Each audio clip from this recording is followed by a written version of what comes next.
دلیری سے قانونی کارروائی کی خلاف ورزی کی عادت ہو گئی ہے۔ ایسی چالیں عدالتی نظام کو سبوتاژ کرنے کے مترادف ہیں۔ فیصلے میں قرار دیا گیا کہ لگتا ہے کہ ایف آئی اے کے ڈائریکٹر اور ڈپٹی ڈائریکٹر خود کو قانون سے بالا تر سمجھتے ہیں۔ یہ سب ڈائریکٹر ایف آئی اے اور متعلقہ ڈپٹی ڈائریکٹر کے علم میں لایا گیا تھا۔ عدالت نے ڈائریکٹر ایف آئی اے کو آئندہ سماعت میں ذاتی طور پر طلب کر لیا۔ عدالت نے ہدایت کی کہ یہ ڈائریکٹر شو کاز کا تحریری جواب دیں، ورنہ ان کے خلاف مزید سخت قانونی کارروائی ہوگی۔ عدالت نے ڈائریکٹر ایف آئی اے کی تنخواہ روکنے کے لیے اکاؤنٹنٹ جنرل پاکستان کو فیصلے کی کاپی بھیج دی۔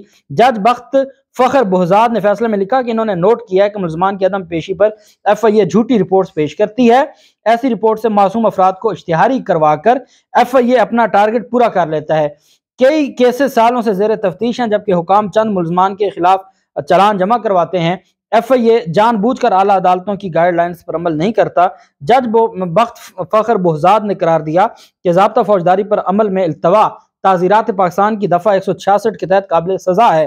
یہ عمل نہ صرف قانون بلکہ عدالت کو بھی گمراہ اور کمزور کرتا ہے۔ ایف آئی اے کے غیر سنجیدہ رویے سے عوام میں بے چینی ہے اور عدالتی نظام پر اعتماد ختم ہو رہا ہے۔ عدالت نے سیکرٹری وزارت داخلہ کو ہدایت کی ہے کہ رپورٹ پیش کریں کہ اندراج کے بعد کتنے کیس 5 سال سے التوا میں ہیں، کتنے چالان مکمل کر کے اب تک ٹرائل کے لیے بھجوائے گئے ہیں، بروقت چالان جمع نہ کروانے پر کتنے تفتیشی ڈپٹی ڈائریکٹرز اور ڈائریکٹرز کے خلاف کارروائی کی گئی، اگر کارروائی نہیں کی تو اس کی وجہ کیا ہے۔ اور عدالت نے کیس کی سماعت 2 فروری کے لیے ملتوی کی۔ سیکرٹری داخلہ سے الگ سے رپورٹ طلب کی، اس کی تنخواہ بھی روک دی اور اس کو شو کاز نوٹس جاری کر کے ذاتی حیثیت میں ڈائریکٹر کو طلب کر لیا۔ جبکہ دوسری جانب پاکستان مسلم لیگ نون جو کہ الیکشن نہیں کروا رہی، انٹر پارٹی جو الیکشن ہے وہ نہیں ہو رہا، اور اس کی وجہ کیا ہے کہ یہاں تو سلیکشن ہوتی ہے، الیکشن ہوتا ہی نہیں ہے۔ اور مزے کی بات یہ ہے کہ ابھی مریم نواز کو سینئر نائب صدر بنا دیا گیا تو قانون کی تو دھجیاں اڑا دی گئی ہیں۔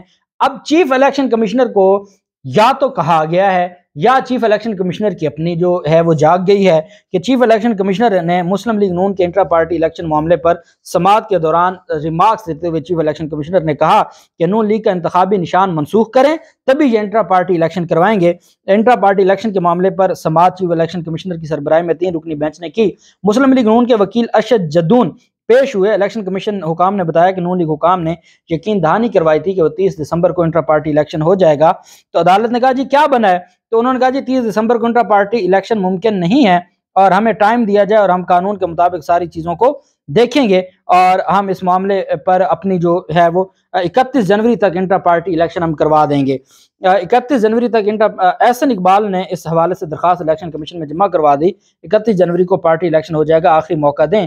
چیف الیکشن نے ریمارکس دیا کہ جو جماعت اپنے الیکشن نہیں کروا سکتی وہ باقی الیکشن خاک کروائے گی۔ بڑی بات، ہمیں مسلم لیگ نون کا انتخابی نشان منسوخ کر دینا چاہیے۔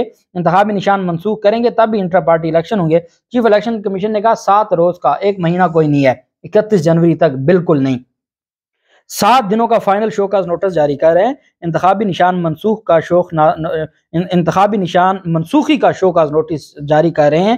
کبھی آپ کو کورونا کہہ دیتے ہیں، کبھی کوئی اور بہانہ کرتے ہیں۔ انٹرا پارٹی الیکشن کرانے ہی سے سیاسی جماعت کے اندر جمہوریت آئے گی۔ 1 ہفتے کا آخری شو کاز نوٹس جس میں یہ لکھا گیا ہے کہ آپ کا نشان، پارٹی نشان آپ کا منسوخ کر دیا جائے گا اگر آپ نے 1 ہفتے کے اندر اور آپ کی جو پارٹی اس کو تحلیل کر دیا جائے گا اگر آپ نے 1 ہفتے کے اندر الیکشن نہ کروایا۔ ان کی 31 جنوری تک جو الیکشن کی مہلت کی استدعا تھی اس کو عدالت نے مسترد کر دیا اور عدالت نے کہا آپ کو 31 جنوری، یہ اب چاہتے کیا ہیں کہ مریم نواز آ جائے، کہ اگر اس نے آنا ہوگا تو وہ واپس آ جائے۔ اب مریم نواز باہر بیٹھی ہے تو وہ باہر بیٹھے کیسے یہاں پہ الیکشن ہو، اور اس کی شفافیت پھر کیا ہوگی کہ ان کو سینئر نائب صدر اگر بنا دیا ہے تو وہ تو الیکشن میں ہوں گی نہیں۔ تو یہ ساری چیزیں ہیں۔ کچھ لوگ یہ بھی کہتے ہیں کہ جو ابھی بھی طاقتور حلقے ہیں وہ نہیں چاہتے کہ مریم نواز، وہ شہباز شریف کیونکہ ان کو سوٹ کرتے ہیں تو اس وجہ سے بھی یہ جو معاملہ ہے وہ یہ بتا رہے ہیں کہ جو شہباز شریف ہیں وہی پارٹی کی صدارت رکھیں اور ان کے ساتھ جو حمزہ شہباز اور سلمان شہباز ہیں، مریم نواز کو کوئی بڑا عہدہ نہ دیا جائے۔ یہ کیونکہ اختلافات ہیں، جو بھی ہے ہمیں اس سے کیا لینا دینا، وہ وقت چلا گیا جب ٹینشن لیا کرتے تھے آئین اور قانون کو دیکھتے ہوئے۔ اب کیا فائدہ، ضرورت ہی کوئی نہیں ہے، ٹھیک ہے جو کرتا ہے کریں۔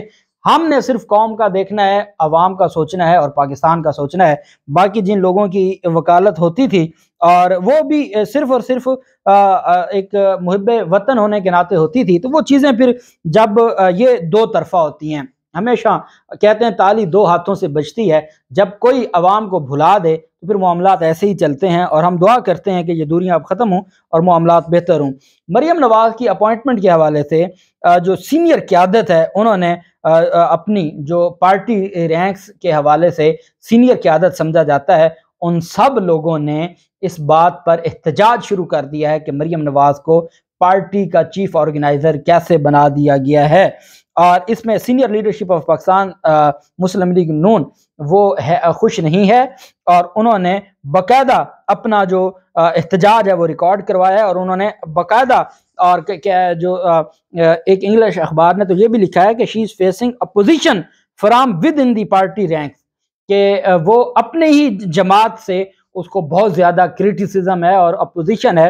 اس کی وجہ کیا ہے کہ جو حمزہ شہباز گروپ ہے یا شہباز شریف گروپ ہے وہ کبھی نہیں چاہے گا کہ مریم نواز اور نواز شریف گروپ آ گیا ہے، اور ان کو پتہ ہے کہ یہ آ گیا تو پھر نہ حمزہ شہباز کی باری آنی ہے نہ شہباز شریف کی کبھی باری آنی ہے، پھر مریم نواز ہی سارا کچھ چلائے گی۔ اور آپ جانتے ہیں کہ وہ نواز شریف کی بیٹی ہے، نواز شریف کے بارے میں کہا جاتا ہے کہ وہ اپنے آپ کو سعودی بادشاہوں کی طرح بادشاہ بنانا چاہتے ہیں، اور وہ چاہتے ہیں پاک فوج بھی پنجاب پولیس کی طرح ان کے انڈر ہے، ساری وہ ان کی خواہشات ہیں، اور ہمیشہ جب بھی فوج کے ساتھ ماضی میں پھڈا ہوا اسی وجہ سے ہوا کہ وہ ان کو پنجاب پولیس بنانا چاہتے تھے۔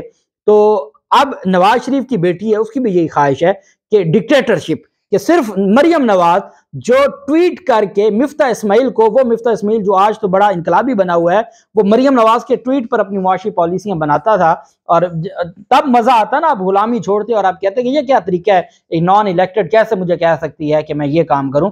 تو خیر وہ خود بھی الیکٹڈ نہیں تھا اور ایسے ہی معاملہ چاہ رہا تھا۔